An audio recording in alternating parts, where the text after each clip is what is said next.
In this video, we're going to go through a complete step-by-step guide from start to finish on how to get your real estate license in the state of Utah. Let's dive right into the video.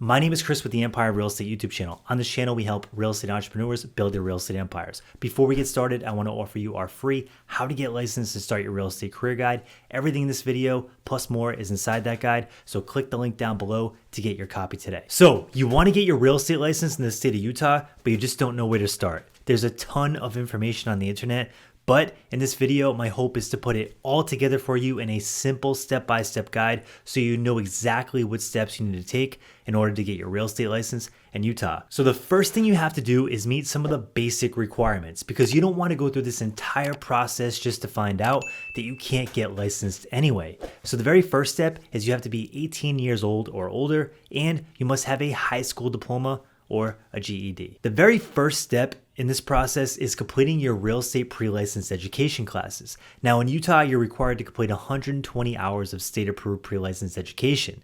Now, I know 120 hours sounds like a ton of time.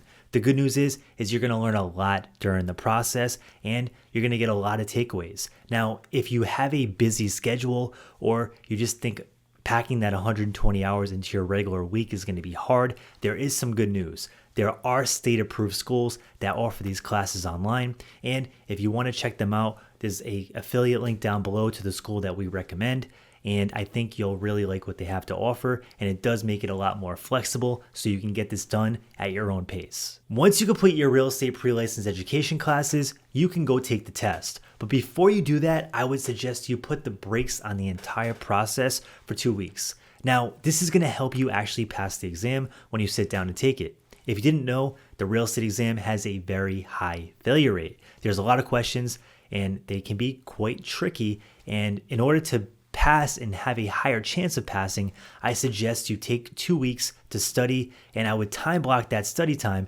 into 2-hour blocks every single day, Monday through Friday. And this will help you retain as much information as possible, and it will help you avoid burning out in the process.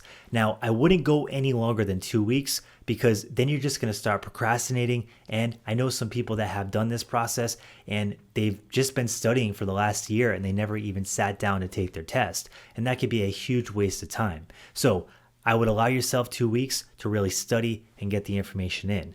Now, when you do sit down and study, you can read textbooks, and that's a great way to study. For myself, it was way too boring and I didn't love it. Now, there are other options like flashcards. If you can find a study buddy or a partner to do this with, this can be a great option for you because flashcards are really inexpensive. In fact, you can even make your own flashcards from the information in your textbook that you get. Now, if you don't want to do either one of those or you can't find a study buddy, I would highly suggest checking out study tools online like Prep Agent and CopyCram.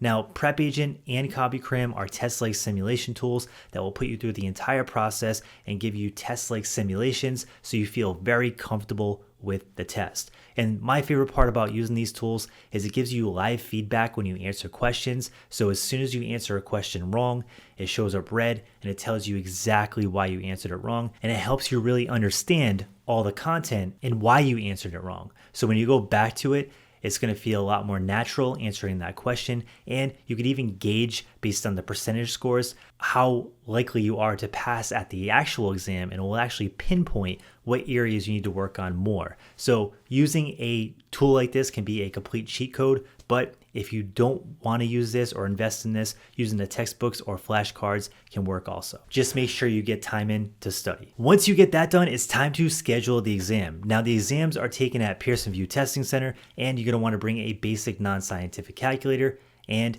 2 forms of identification. Now, this is going to be a multiple choice exam, and you're going to have to go into the exam, and you have a couple hours to get this done. So don't rush through the exam. A lot of people rush, and that causes them to fail. Make sure you read each question multiple times over before you actually submit your answer, and this will give you a much higher chance of passing. Once you complete the exam, you're going to walk out of the testing center and you're going to find out right away if you passed or failed. So you're not going to have all that anticipation anxiety of waiting to find out if you're going to get your license, or you have to go back, study, and try this again. Once you pass the exam, it's time to celebrate because a lot of people do not pass this exam, especially the first time around. So if you did that, pat yourself on the back, and I would definitely take some time to celebrate because you're on your way to starting your new career and getting your real estate license. The next step is you're gonna have to get your background check and do your application. So in the state of Utah, you're required to get a background check. They're gonna do fingerprinting. Make sure you have nothing on your record that would prevent you from getting your real estate license, such as felonies. And if you do have those things on your record, make sure you reach out to the state and see if they're willing to make any exceptions before you start this entire process. But they're gonna require that background check, and they're gonna require you to apply for your license, which is going to be through your license application. Now, with your license application, they're going to be looking for a couple of things. The first thing, they're going to want to see your past real estate exam. They're going to want to see your completed state-approved pre-license education classes, and they're going to want to see your past background check. Once you have that all together, you're going to submit your license application and wait to get it back.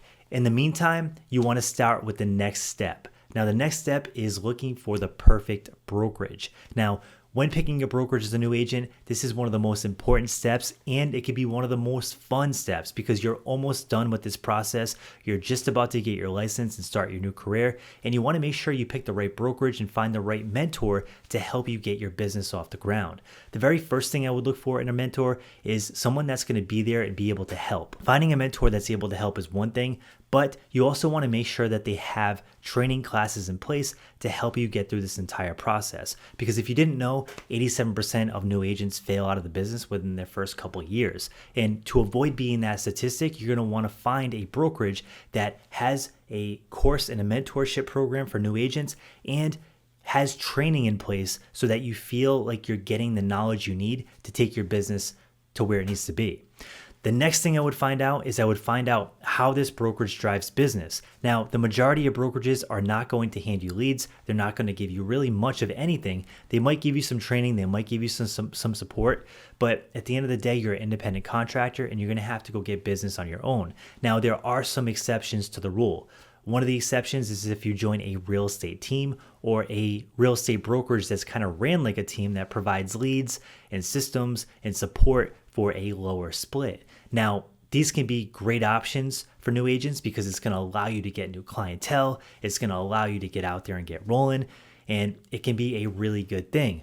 Now, if you're going to a brokerage, you're going to be wanting to ask these questions on how they're going to help you drive business, what they're going to teach you to drive business, and make sure this aligns with how you want to operate. Now, there's plenty of ways to drive business. You can do SOI marketing, which is your family and friends, marketing to them, sending them postcards, calling them, reaching out to them for referrals. There's also prospecting, which a lot of top agents use to build their business, which is basically buying leads and calling those leads and trying to convert them into clients. This is probably the fastest way to get your business off the ground. And then there are more passive approaches like social media marketing, which definitely will get your business off the ground, but it's a much longer approach to getting clients because it's going to take time to build that social media presence and really be seen as that local real estate expert that people come to. But all in all, you're going to want to make sure that you ask these questions ahead of time before you sign up for a brokerage. Now, once the application comes back, it's time to pick your brokerage, hang your license with them, and get started with your new real estate career. If you have any questions, drop it in the comment section below. And if you're getting your license this year, put that in the comment section below as well. I would love to hear from you.